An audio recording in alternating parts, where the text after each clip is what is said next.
There's an insidious quirk to your brain that, if you let it, will drive you absolutely batty. Tell me if this sounds familiar to you. Get anxious about confronting somebody in your life. That anxiety starts to cripple you, and you wonder why you get so anxious all the time. Now you're becoming anxious about being anxious. Oh no, doubly anxious. And now you're getting anxious about your anxiety, which is causing more anxiety. Quick, where's the whiskey? Or let's say you have an anger problem and you get pissed off at the stupidest, most insane shit and you have no idea why. And the fact that you get pissed off so easily starts to piss you off even more. And then in your petty rage, you get angry at the fact of how mean and shallow you are when you are angry. Now look at you. You're angry at yourself about being angry all the time.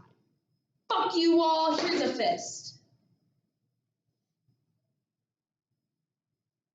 Welcome to the feedback loop from hell.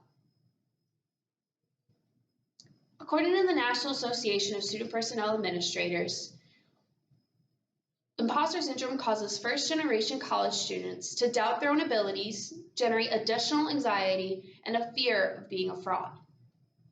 This is imposter syndrome, a fear of not belonging. I am a first-generation college student, and I have felt this dramatically throughout my education. According to Best Colleges in 2022, more than a quarter of first-generation college students drop out within their first year, and 90% leave within 6 years without a degree.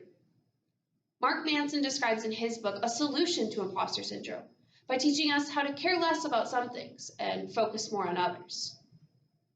The Subtle Art of How Not to Give a Fuck by Mark Manson. Believe it or not, this is part of the beauty of being human. Very few animals on Earth have the ability to think cogent thoughts, where we humans have the luxury of being able to have thoughts about our thoughts. So I can think about watching Miley Cyrus videos on YouTube and simultaneously think what a sicko I am for wanting to watch Miley Cyrus videos on YouTube. Ah, the miracle of consciousness. Now here's the problem. Our society today, through the wonders of consumer culture and, hey, look, my life is cooler than yours, social media, has bred a whole new generation of people who believe having negative experiences, guilt, fear, anxiety, is totally not okay. I mean, look at your Facebook feed. Everybody there is having a fucking grand old time. Look, 8 people got married this week. Oh, look, a 16-year-old on TV got a Ferrari for her birthday. Meanwhile, you're at home stuck flossing your cat. The feedback loop from hell has become a borderline epidemic, making many of us overly stressed, overly neurotic, and overly self-loathing. This is why not giving a fuck is so key. This is why it's going to save the world. And it's going to save it by realizing that the world is totally fucked. And that's okay. Because it always has been, and it always will be.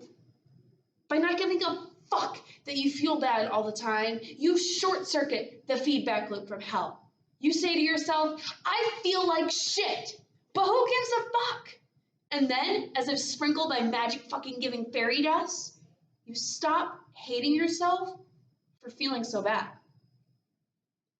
Here's the thing that's wrong with all those how to be happy things that's been scrolled 8 million times on your Facebook feed. Here's what nobody realizes about all this crap. The desire for a more positive experience is itself a negative experience. And paradoxically, the acceptance of one's negative experience is itself a positive experience. It's what philosopher Alan Watts used to refer to as the backwards law. That idea that the more that you pursue something, the more and feeling better all the time, the more you realize that you lack it in the first place, and the less satisfied that you become.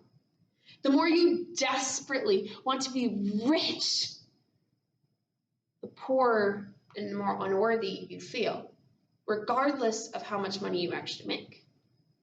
The more you want to be sexy and desired, the uglier you come to see yourself, no matter your physical appearance.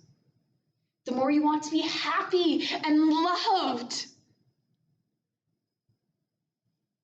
the lonelier and more afraid you become, because regardless of those who surround you.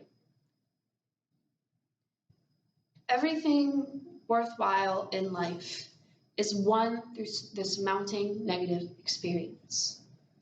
Any attempt to escape the negative, to avoid it, to quash it, or to silence it only backfires. Pain is a thread in the fabric of life, and to tear it out is destructive. To try to avoid the pain, to give too many fucks about the pain. In contrast, if you're able to not give a fuck about the pain, you become unstoppable.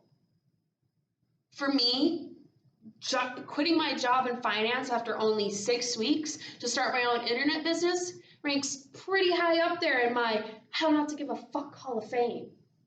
Along with selling most of my possessions and moving to South America. Fucks given? None. I just went and did it. Those moments of non-fuckery are the moments that most define your life. The major switch in careers, the decision to drop out of college and join a rock band, that decision to dump that ex-beat boyfriend of yours because you caught him wearing your pantyhose a few too many times. To not give a fuck is to stare down at life's most terrifying and difficult challenges and still take action. While not giving a fuck may seem simple on the surface, it's a whole new bag of burritos under the hood. I have no idea what that means, but I don't give a fuck. There's a subtle art to not giving a fuck.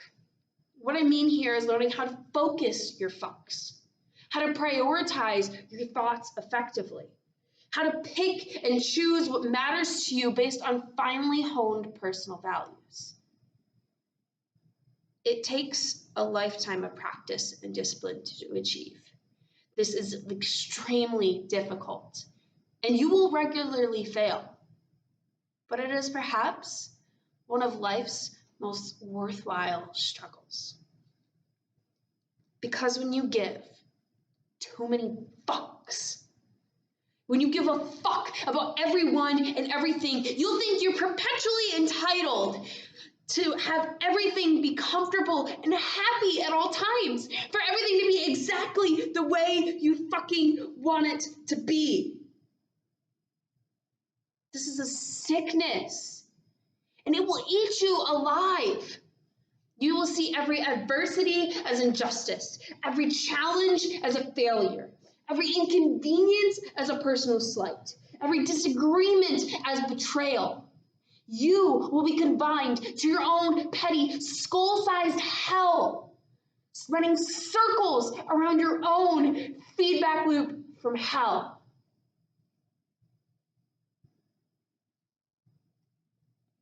In my life, I've given a fuck about a lot of things, but I've also not given a fuck about a lot of things. And like the road not taken, it was the fucks not given that made all the difference.